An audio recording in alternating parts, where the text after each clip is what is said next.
பாஜக தொடர்ந்து செயல்பட வாய்ப்பு இருக்கா? நீங்க வாங்க சிஸ்டர், இங்க வாங்க, வந்து போய் பேசுறீங்க, வாங்க பக்கத்துல வாங்க பார்க்கலாம். கேள்வி கேட்கறதுக்கு ஒரு மரபு இருக்கு, வாங்க இங்க வாங்க, மக்கள் பார்க்கட்டும் யார் இந்த மாதிரி கேள்வி கேட்கறாங்க, தமிழக ஊடகம் பார்க்கணும். இல்ல உண்மையாலும் இந்த மாதிரி கேள்வி கேட்கறவங்க தமிழக ஊடகம் பார்க்கணும். ஒரு நிமிஷம் லிசன் டு நீங்க தமிழக பாரதிய ஜனதா கட்சி தலைவரா இல்லைன்னா நீங்க பாரதிய ஜனதா கட்சியில கன்னியூ பண்ணணும்னு கேக்குறீங்களா? இந்த மாதிரி அறிவாளித்தனமான கேள்வி கேட்கற யாருன்னு 8 கோடி பேர் பார்க்கணும். நான் சொல்றது என்ன தப்பு? அண்ணா, கேள்விக்கு ஒரு மரபு இருக்குன்னு, அந்த மரபை தாண்டிட்டீங்கன்னா அண்ணாமலை யாரா இருந்தாலும் விட மாட்டேன். நான் என்ன இந்த சீட்ல நான் பச போட்டு, ஆனால் தயவு செய்ய வாங்க சிஸ்டர், பார்க்கலாம் மக்கள் இதெல்லாம் நீங்க ஒரு நிமிஷம் இதை எப்படி டிஃபெண்ட் பண்ணுவீங்க? இது எப்படி ஒரு நிமிஷம் எப்படி டிஃபெண்ட் பண்ணுவீங்க? எப்படி டிஃபெண்ட் பண்ணுவீங்க? எப்படி டிஃபெண்ட் பண்ணுவீங்க? எப்படி டிஃபெண்ட் பண்ணுவீங்க? ஒரு நிமிஷம் எப்படி டிஃபெண்ட் பண்ணுவீங்க? ஒரு நிமிஷம் எப்படி டிஃபெண்ட் பண்ணுவீங்க? ஒரு நிமிஷம் எப்படி டிஃபெண்ட் பண்ணுவீங்க? எங்க சொன்னேன்? எங்க சொன்னேன்? எங்க சொன்னேன்? ஒரு நிமிஷம் எங்க சொன்னேன்? எங்க சொன்னேன்? எங்க? தயவு செஞ்சு உங்க காதை நீங்க செக் பண்ணணும். இன்னைக்கு நான் விவசாயம் பண்ணிட்டு இருக்கேன்.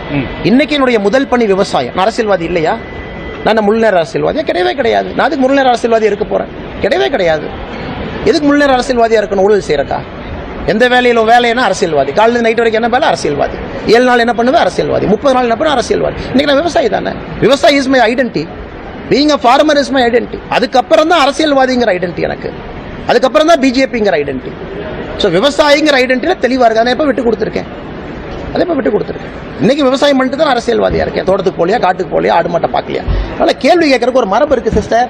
ஏன்னா நீங்களாம் பெரிய ஆளா வரணும்னு நினைக்கிறேன். சொல்றது கேளு. ஜேர்னலிசம்ல you should come very high in life. It needs a bit of ethics. It needs professional grounding. தப்புன்னு சொல்லுங்க, சரின்னு சொல்லுங்க. I am the first person to admire. But கேள்விகள் முறையா இருக்கும். தவறா போயிடும். நீங்களா வளரணும்னு நினைக்கிறேன். என்னுடைய ஆதங்கம் என்னன்னா நீங்க வளரணும்னு நினைக்கிறேன். அதுதான் ஆதங்கம் வருது. நீங்க அப்படியே இந்த சேனல், அதுக்கப்புறம் அந்த சேனல், 40 வயசுக்கு அப்புறம் எங்கேயும் இல்லைன்னு ஆயிடக்கூடாது. யூ ஷுட் கோ அப் இன் டெல்லி. டெல்லியில ஒரு நேஷனல் டிவியில தலைமை எடிட்டரா உட்காரணும். அதுக்கு ஒரு கேள்வி கேட்கறதுக்கு ஒரு பக்கமும் ஒரு ஷார்ப்னஸ் இருக்கு. ரேசர் ஷார்ப்பா இருக்கு. அதனால இல்ல நான் சொல்றது கேளு. உங்களுக்கு அட்வைஸ் பண்ணிட்டு உங்களுக்கு நல்ல எண்ணத்துல உங்களுக்கு நான் அட்வைஸ் பண்ணிட்டு இருக்கேன். நல்லா இருக்கணும் அப்படிங்கிற ஒரு நல்ல எண்ணத்துல சிஸ்டருக்கு நான் அட்வைஸ் பண்ணிட்டு இருக்கேன். நல்லா இருக்கணும். சொல்லுங்க. இதுல என்ன மாதிரியான சூழல் நிலவும்? எந்த மாதிரி சூழல் நிலவும்? என்ன மாதிரி சூழல் நிலவும்? டெல்லியில போட்டி பரீட்சை தேர்வு, யூபிஎஸ்சி இன்டர்வியூ, என்னை ஒரு 6 பேர் சேர் போட்டு உட்கார வச்சு இன்டர்வியூல சேர்ல உட்கார வச்சு கேள்வி கேட்க போறாங்களா? டெல்லிக்கு போனாலும் அப்படித்தான் இருப்பேன், போவாட்டி அப்படித்தான் இருப்பேன். 2 வருஷமா நீங்க என்னை பார்த்துட்டு இருக்கீங்க. ஏதாச்சும் மாத்தி பேசணும்னா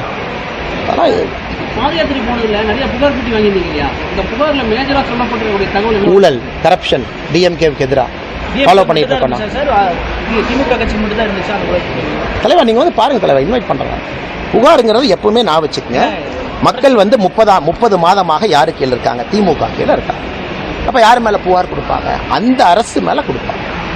அதான ஜெனரலா நடக்கும். இன்னைக்கு நீங்க ஃபீல்டுல 30 மாசமா ஜேர்னலிஸ்ட் இருக்கீங்க.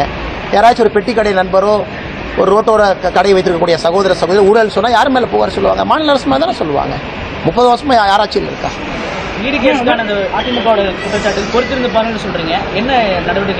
தெரியல தலைவா. உங்க டிஆர்பி ஏத்துறதுக்கு நான் ஏன் தலைவா பதில் சொல்லணும்? உங்க எடிட்டரை கூப்பிட்டு சொல்லுங்க. உங்க டிஆர்பி நான் ஏன் தலைவா ஏத்தணும்? நீங்க ஹார்ட் ஒர்க் பண்ணி உங்க டிவி நல்லா ரன் பண்ணி நீங்க நிலைமையா இருந்து டிஆர்பி ஏத்தணும். அண்ணாமலை இடக்கு மடக்க கேள்வி கேட்டு அண்ணாமலை பதில் சொல்ல, அதை வச்சு என் டிஆர்பி ஏத்து பாக்குறீங்க? உங்க சேனல் நீங்க ஹார்ட் ஒர்க் பண்ணும். நீங்க வேலையே செய்யாம அண்ணாமலை பிளஸ் டிஆர்பி ஏத்தலாம் எப்படி தலைவா? பொறுத்திருந்து பாருங்க. அதுக்கு மேல என்ன சொல்லணும்? உங்க டிஆர்பி ஏத்துறதுக்கு நான் ஏன் பொறுத்திருந்து பாருங்கள் ஸ்கொயர் கியூபன் நான் எதுக்கு சொல்லணும்? உங்க எடிட்டர்ட்ட போன் பண்ணி அண்ணன் ஹார்ட் ஒர்க் பண்ண சொன்னாருன்னு சொல்லுங்க. உங்க சேனல் எடிட்டர் டிஆர்பி ஏத்துறதுக்கு அண்ணன் உங்களை நல்லா ஹார்ட் ஒர்க் பண்ணி நடுநிலைமையா இருக்கு.